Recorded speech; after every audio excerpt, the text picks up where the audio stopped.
Debutan tapi berpengalaman, media Arab prediksi timnas U23 Indonesia jadi underdog di Piala Asia U23 2024. Shin Taeyong ungkap kabar baik timnas Indonesia jelang Piala Asia U23. Dan yang terakhir, timnas Indonesia jadi negara dengan kenaikan peringkat tertinggi di ranking FIFA. Erick Thohir targetkan tembus 100 besar. Simak selengkapnya di sini hanya di Kamus Bola untuk Anda.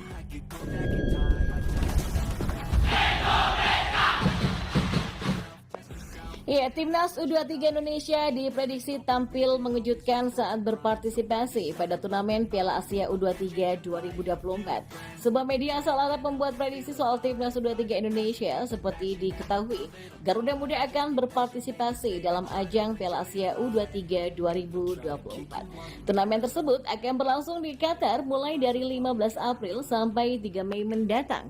Dalam ajang tersebut, Indonesia bergabung ke dalam grup A. Mereka akan berhadapan dengan tim elit seperti Qatar, Australia, dan Yordania. Bisa dibilang tim Merah Putih Muda akan menghadapi lawan yang cukup kuat. Pasalnya anak asuh Shin Taeyong berstatus sebagai debutan pada ajang prestisius kelompok umur ini. Sementara Qatar sempat berstatus sebagai semifinalis di edisi 2016 dan penghuni tempat ketiga pada tahun 2018. Lalu ada juga Australia yang mendapatkan prestasi yang sama pada tahun 2020 dan 2022 silam. Sedangkan Yordania pernah menempati peringkat ketiga turnamen pada tahun 2013. Meski begitu, timnas U23 Indonesia diprediksi dapat tampil mengejutkan pada edisi kali ini. Prediksi itu disampaikan oleh salah satu media asal Arab yakni Al Sharq. Dalam laporan tersebut, Indonesia dirasa punya pemain yang berpengalaman meskipun berstatus sebagai debutan. Wajar saja, mayoritas pemain Garuda Muda memang sudah tampil di skuad senior. Nama-nama itu adalah Marcelino Ferdinand, Pratama Arhan, Hernando Ari, Rafael Struijk, Ivar Jenner, Justin Hapner, Ramadan Sananta, Rizky Ridho, dan lain-lain. Mereka juga baru-baru ini tampil bersama timnas Indonesia di ajang kualifikasi Piala Dunia 2026 dan kualifikasi Piala Asia 2027. Oleh karena itulah Al Sharq merasa bahwa Shin Taeyong memiliki skuad yang benar-benar istimewa. Shin Taeyong itu punya tim yang sangat berpengalaman ya, dengan banyak pemain yang bersinar untuk tim senior di kualifikasi Piala Dunia baru-baru ini. Jadi dengan pemain seperti Hernando Ari, Ivar Jenner, Justin Hapner, dan Marcelino Ferdinand menjadi pemain yang sangat istimewa, kata laporan tersebut. Nantinya, Qatar akan menjadi hadangan perdana Rizky Ridho dan kawan-kawan dalam ajang tersebut. Laga Qatar yang akan berlangsung pada Senin 15 April esok, sementara laga kontra Australia berlangsung pada Kamis 18 April 2024. Lalu duel terakhir di babak penyisihan grup ditutup dengan bentrokan melawan Yordania pada Minggu 21 April 2024. Dan kita beralih ke informasi bola yang lainnya.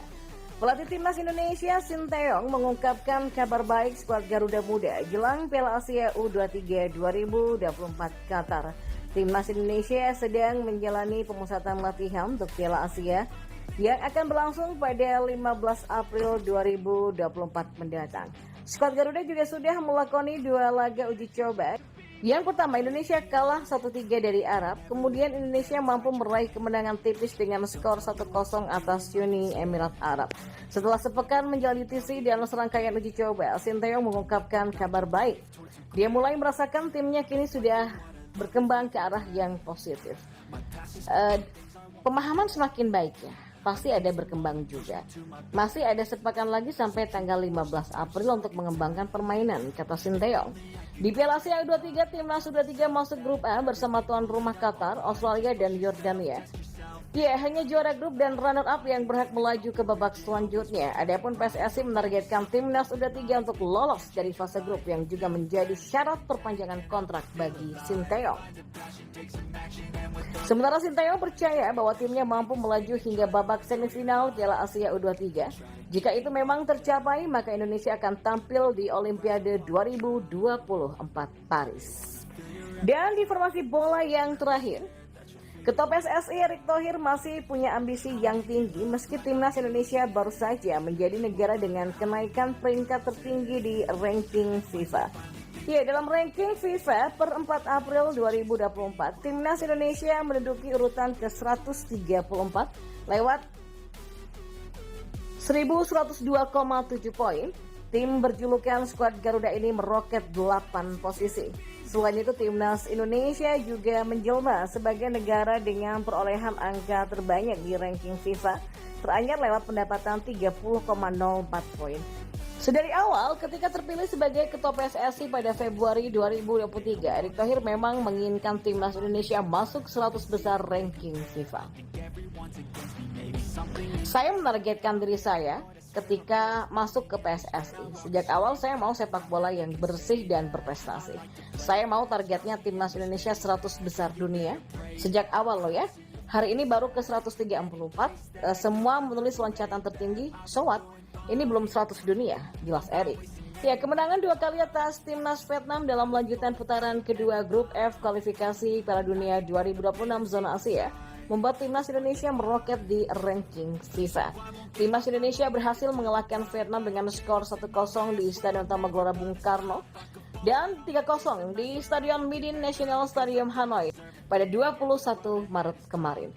Ya, Timnas Indonesia berpeluang untuk terus menanjak dalam ranking FIFA karena masih punya banyak pertandingan internasional sepanjang tahun ini, termasuk kualifikasi Piala Dunia 2026 dan FIFA Matchday.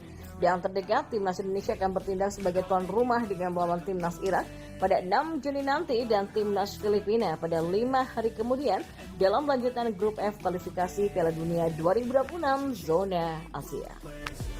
Ya, mengenal Tommy Estijago, seorang pemain keturunan yang bisa perkuat Timnas Indonesia di posisi bek kanan. Ya, Timnas Indonesia masih terus gencar mencari pemain-pemain keturunan untuk memperkuat skuad Garuda. Baru-baru ini sosok Kelvin Verdong menjadi pemain keturunan baru yang bakal memperkuat Timnas Indonesia.